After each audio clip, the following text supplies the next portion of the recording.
What's up, everyone? I know you probably got an accidental notification from me. If you did, sorry about that. It was, we were setting up the settings here, Aaron was, and for some reason it went live and it had last week's live stream on here. But welcome. If you hear some pounding while we're doing this, I got some people working on the studio, but over in that part right now, doing some hammering and sawing. So we're going to talk about some Bach today. I got a couple announcements before we start. Got my Beato bundle on sale again.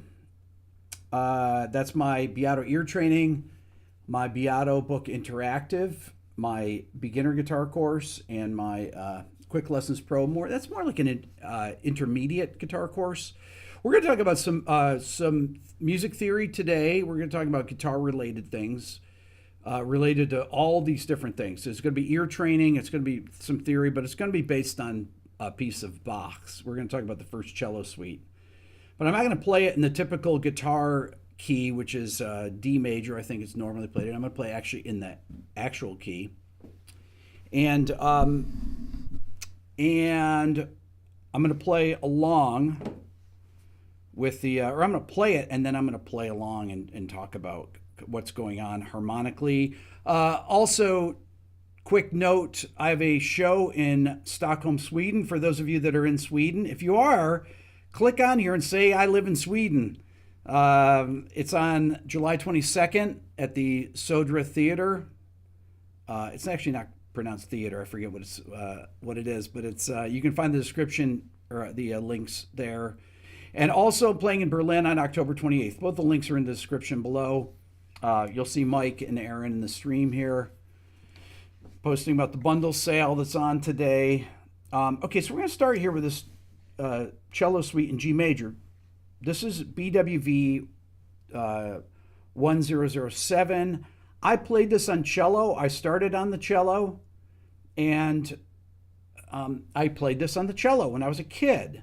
And as a matter of fact, I took cello lessons 1 semester, 2 semesters when I was in college, when I was a classical bass major. I also took cello. And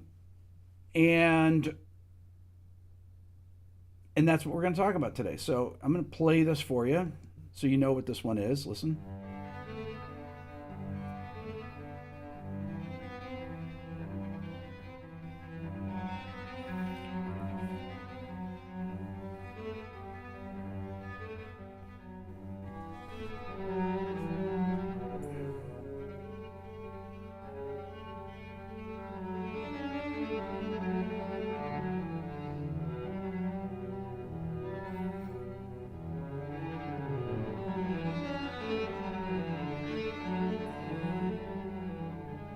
That's about as much as we're going to talk about there, is this opening part.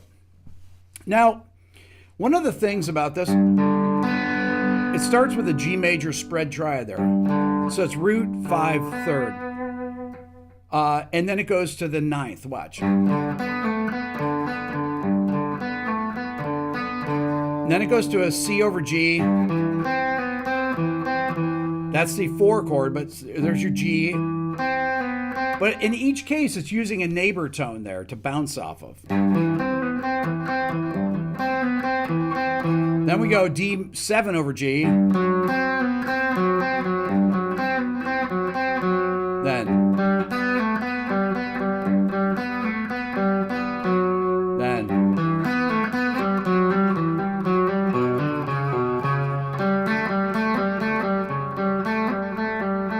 Right?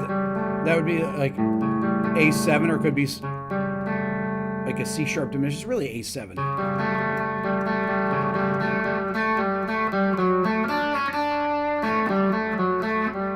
I love that.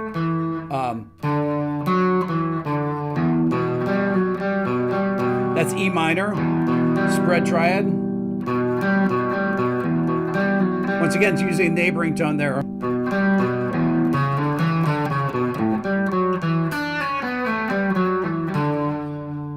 And coming right down to D major scale.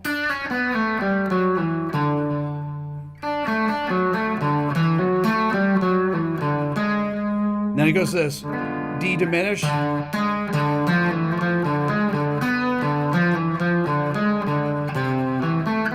Then that's A minor over C.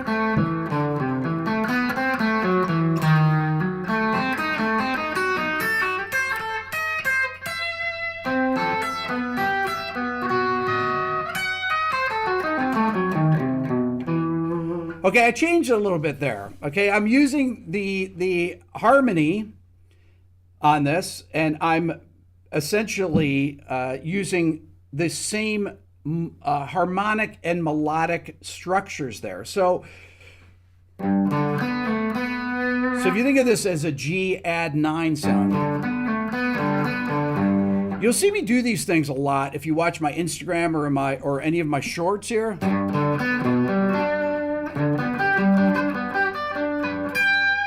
These are spread triads. I've talked about them many times on here in videos. This is where I got this stuff. You'll say, oh, Eric Johnson plays that, or Pat Metheny plays that stuff.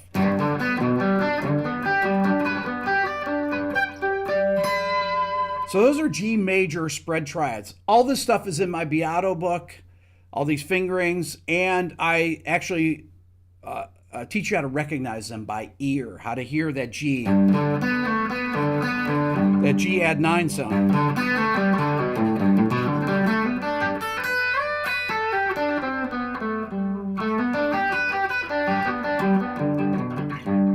So I'm just working on those different arpeggios there, but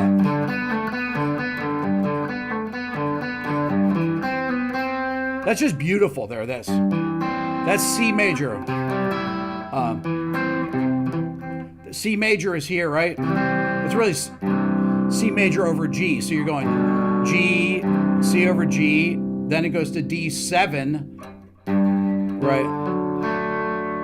This is D7 over G. It's beautiful. I love that. It's 5/7 over 1. Oh. And then back to G there.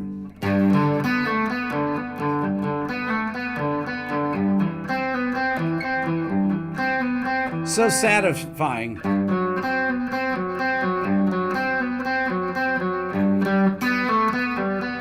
Then he leads down. Then.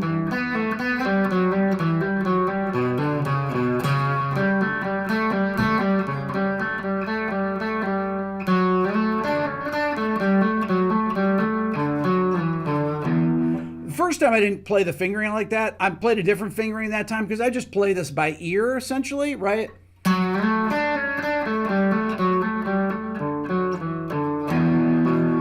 There's your E minor chord. I love that. That's basically E minor add 9.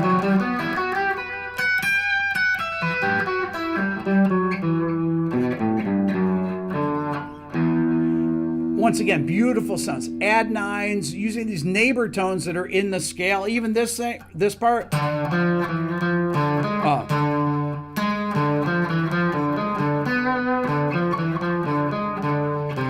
Just love that. But this is off this D diminished 7.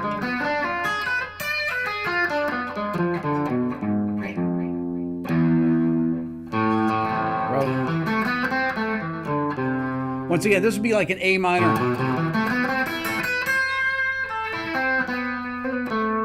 A minor add 9. So we've got A minor.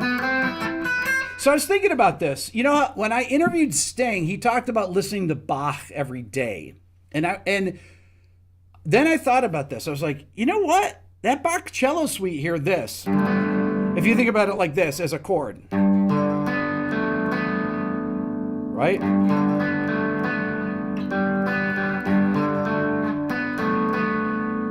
And I was like, you know, if you move it up a half step.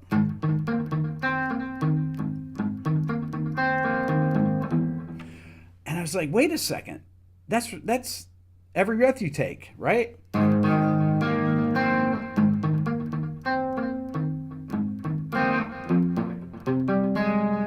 All those add 9 chords that he does. He does A flat, F minor add 9, and then D flat major add 9, E flat major add 9, back to A flat major add 9. But that is, right? And that's that line as a chord shape, right? If you've watched, I've done posts there where I show that we're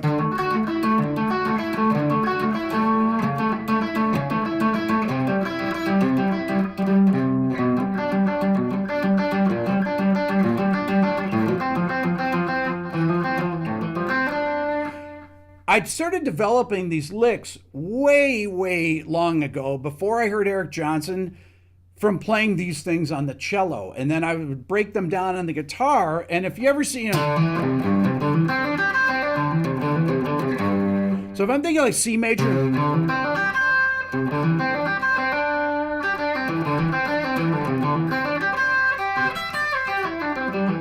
that's just a C add 9. That's right out of this piece. Right? Right?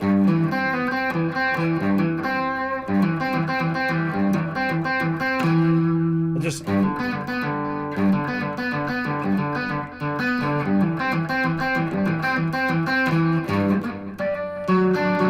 there's your D major over G.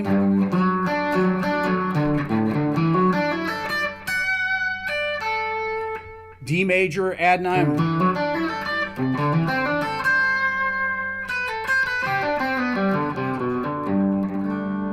Love that. Did G add 4?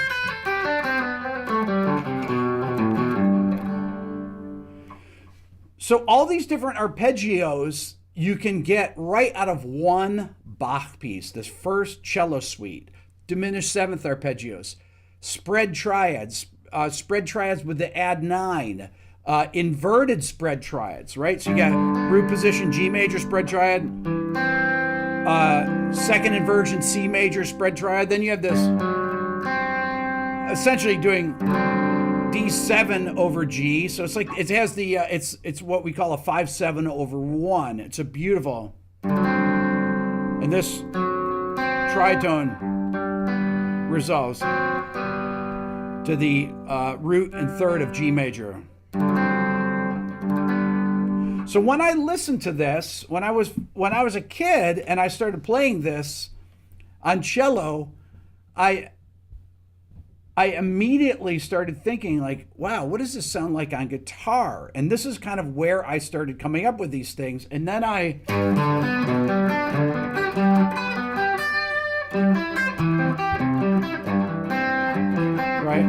finger that same thing like that. Whoa.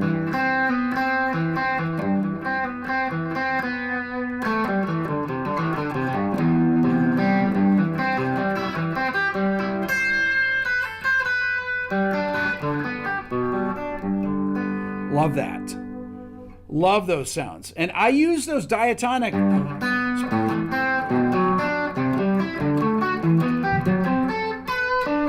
I use those diatonic spread triads all the time in soloing. You can do really cool.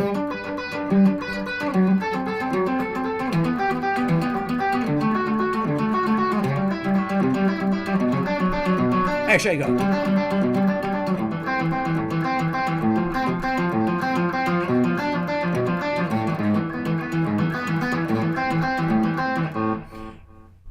So I just changed that there, but I'm just doing diatonic. G major, F sharp diminished, E minor, D major, C major. I can do G over B, or B minor, A minor.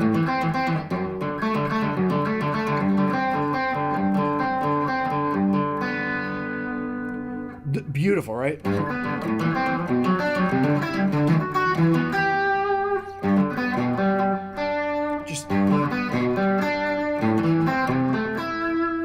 So right there I go G major, A minor, or G major, second inversion, A minor, second inversion, G major, A minor.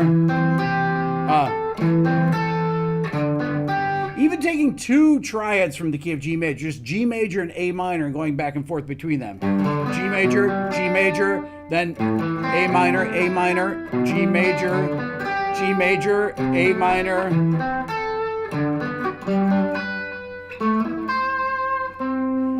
Beautiful sounds. Love that stuff. Van Halen was a Baching band. Pretty funny. I like that. Everyone steals from Bach. You know, so when Sting said that, well, there are two interviews. I was saying, like, Sting said he and Dominic Miller listen to Bach every day. And then Pat Metheny said, if compared to Bach, we all suck, right? Those were the two funny things about this. Dean just said this. Hey, Janine, there's my cuz. Eric Johnson, Holdsworth, everybody used those things. And you can take these same things, like Holdsworth would take these spread triads. Let's say you take a D major spread triad, but put B flat in the bass and use it as, instead of a major 7 sharp 5 chord, finger it like this. I just love that sense. More, it's better, it's more spread out. You can do this. This is where you get these really, so I'm doing a D major spread triad here with B flat in the bass. You can play B flat, minor 7, which is another beautiful voicing. You just take these things and put different bass notes over them and tune my guitar up here. And so I did this, I hadn't played that Bach cello suite. I just listened to it this morning. I was practicing arpeggios and warming up, and I thought, it's when I was doing those add 9 arpeggios as a warm-up that I thought about that. I was like, oh, that's the cello suite. Then I went and listened to it, and I just played along with it.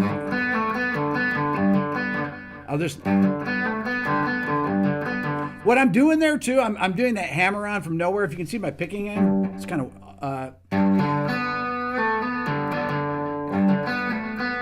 it's hard to hold the guitar up and play like that.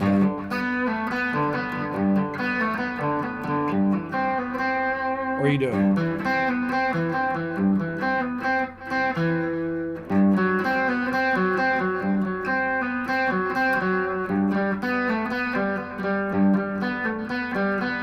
I love that.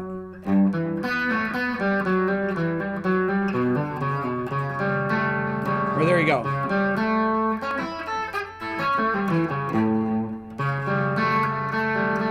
It's really A7 over C sharp.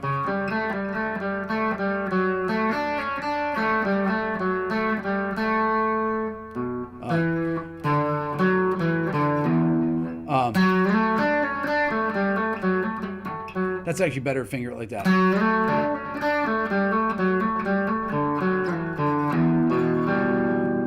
Beautiful.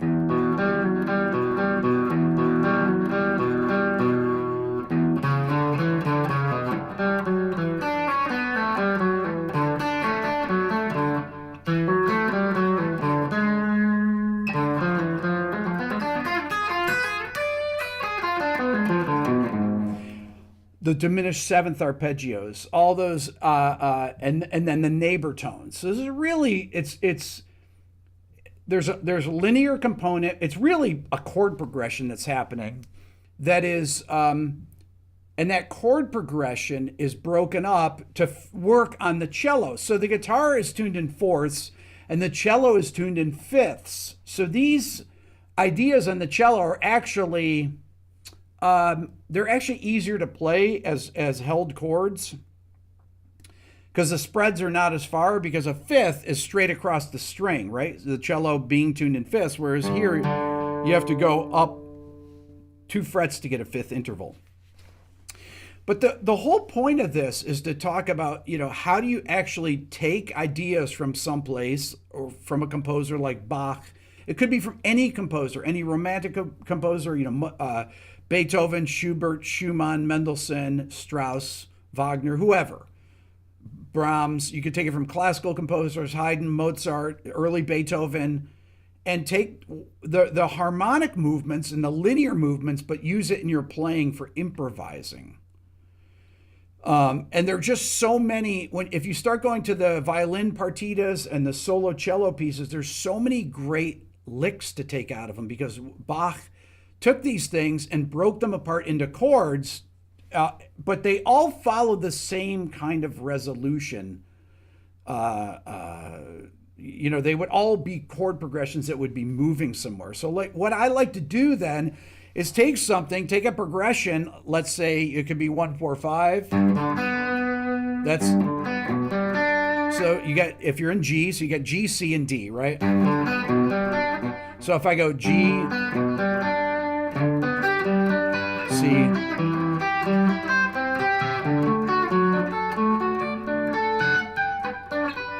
so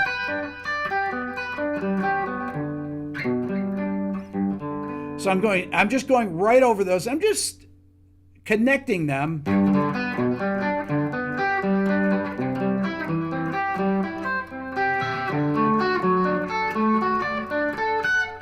You always want to resolve those leading tones.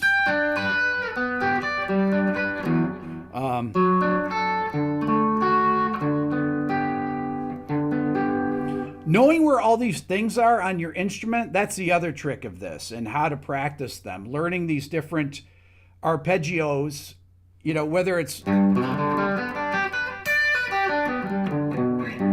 they're just straight arpeggios.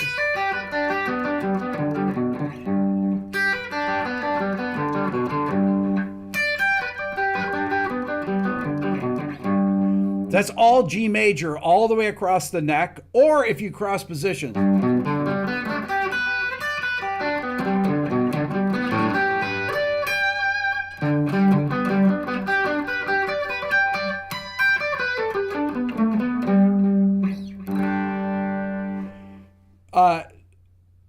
All this stuff is in my Beato book, all these fingerings. I use this stuff in my quick lessons program. It's all in my ear training course. Open up another tab if you don't have it already, and you can buy those. This is how this is how I keep making videos here and keep doing these interviews and things like that. It's through that and the Beato Club that I've been funding these things where I don't have to take on sponsors, honestly. And this is a way that you can get something to improve your playing. If you're a beginner and are watching this and you like to tune in, because there's a lot of people that watch my channel that frankly are not even musicians. And they're like, oh, I've always wanted to play. I talk about this on live stream sometimes, you know, I've always wanted to play, you know, I'm 60 years old. I've never played an instrument. I'd love to play the guitar. It's like, we can learn the guitar.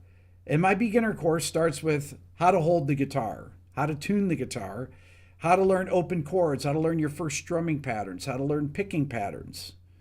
You know, where do you put your thumb to play a bar chord, you know? How to use your thumb for muting. These are really things. Like, had I gone back and learned these things when I was a beginner, I talked about this in a video, all those things that you would do if you were to go back.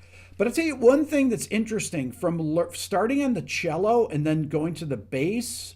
One of the things that I carried over was the thumb position on the back of the neck when I first started. On cello, right? So you're playing like this. This is basically a cello hand position. Is roughly the spacing of the guitar in a 4 fret. That's a comfortable position.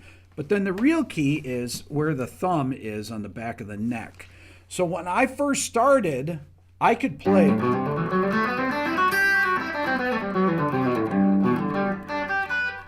I could play scales and arpeggios right from the beginning when I was in 8th grade when I started playing the guitar. I could do it because I had technique from the cello, and I could move my fingers independently. Then the trick was with this hand is getting the picking hand in sync. The left and right hands in sync with each other. That's probably the most difficult thing to do with the guitar. And it's good to start with alternate picking first, and then you can use economy motion when doing arpeggios and things like that. It's hard for me to do it, hold the guitar here. It's better to watch it in my videos where on Instagram where you can see my right hand, or on YouTube Shorts where you can see my right hand, or in the videos that I make, the guitar videos, where you can see my right hand for the picking part of this. Because a lot of times when I'm doing these arpeggios, or there I'm playing, you can't really see it here, but I'm using a downward motion.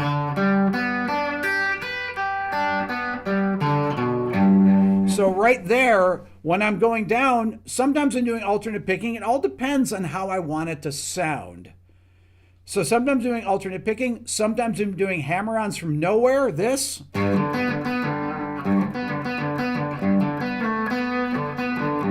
not picking every one of those. Every time I come back to this D,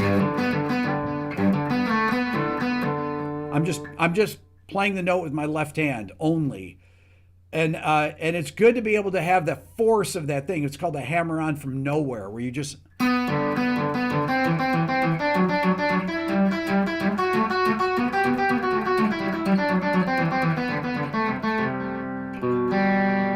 just love those kind of sounds, right?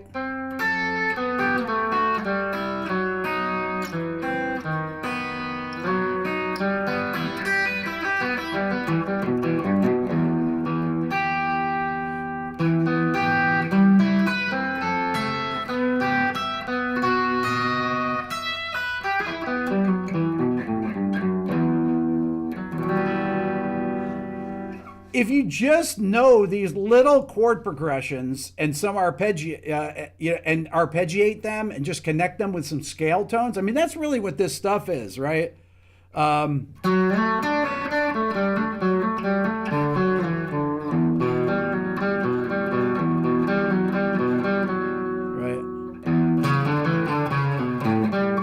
This is...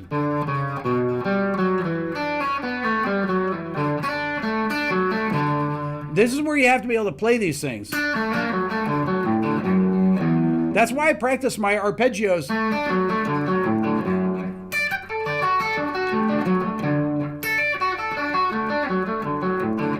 So I'm doing D major there. In thirds.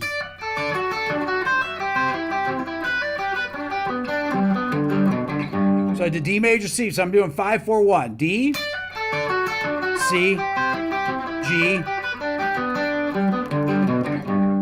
You can do it here. D, C, G. Just simple 1-4-5, 5-4-1, you know, 6-5-4-1, whatever it is. You can do these things. Just take these really simple ideas like that and connect them. Connect them with just a few little scale tones. That's all I'm doing. So Mike is putting in the comments here that the ultimate bundle, $99 for all of my 4 courses together. Most people, I always say this, but most people sell their courses for $100, $150 for one course. I sell all 4 of them on here. I'm selling them now for $100. And it's a way that you can get it and actually improve your playing, okay? That's the whole idea here. It's not just to improve your playing, but to improve your ear and be able to figure out these things from ear by ear. I've never read the music to this. I mean, I read it on cello, 40 years ago or so. I just play this by ear. I hear this thing. I listen to it one time and I start playing it. And, because I know what all the interval relationships are. The first thing that happens, ba, ba, ba, ba, ba. I'm like, oh, it's a G major spread triad. Then da, da, da, da. It's going to the A. It's going to the 9th there. And it's just that, it's like you hear the stuff, you know what it is. And then it's like, okay, second chord. Oh yeah, it's just C over G. And I don't have perfect pitch, but I just recognize this stuff. Then I recognize that dominant 7, D7 over G sound. I know that. I know these sounds. 1, 4, 5, 7 over 1, back to 1. I recognize E minor spread triad. Those sounds, when you hear Eric Johnson do it, or Pat Metheny, I heard Pat Metheny, or Alan Holdsworth, they all did these spread triads. Alan Holdsworth did them more, not in a linear fashion. He would do them in his chord voicings all the time. Many of Holdsworth's chords were done with a spread triad over a bass note. Not all the time. I mean, Holdsworth did everything, but that is one thing that's one way that he would spread the notes out to where they have a more open sound to them. And I love those kind of sounds. If I were to have this chord here, and I might put in an extra dissonance in there. I love this. Listen. Beautiful. Whoops. That's me like D major 7 sharp 5. I have that half step in there. I love that. It's beautiful. But this spread triads in there, but then I put the sus4 in there with a third. So that's what we call the F sharp add 4 over D. Beautiful. Great sound though, but. So I'm just taking an F sharp chord. If I take an F sharp chord here and I put it over D, that's the same chord. If I took an F sharp chord, beautiful chord here. This is F sharp major. I'm just taking these different inversions of the spread triad and putting them over a D bass note. And then here, and I have this one. I could do this. What did I do? F sharp major, yeah.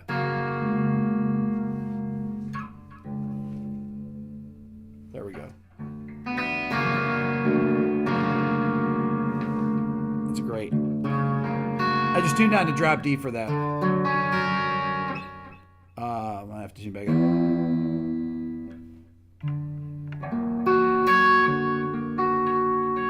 All these kind of voicings. I have a chapter in my Beato Book Interactive, which is a video course. It's not a book. It's a video course. And the book, I refer to it as a book, but there's a chapter on open string voicings. There's many chapters on spread triads, but we do these things in ear training, everything. So being able to hear these sounds and immediately recognizing what they are, that's the whole key to this stuff. It's not just part of the ear training. When I hear that cello suite, I just instantly know what those progressions are. And then it's a matter of just finding the fingering.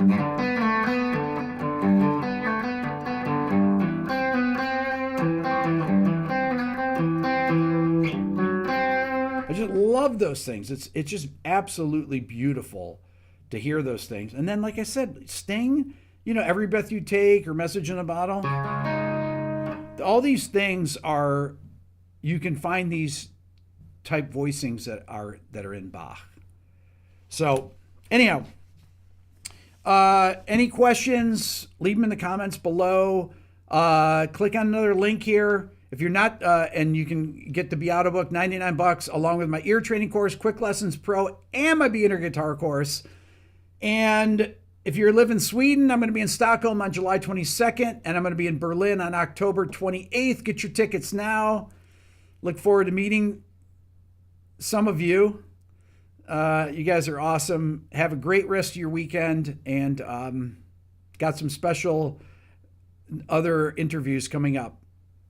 Matter of fact, I got one coming in here in about 30 minutes or so, which I got to go for.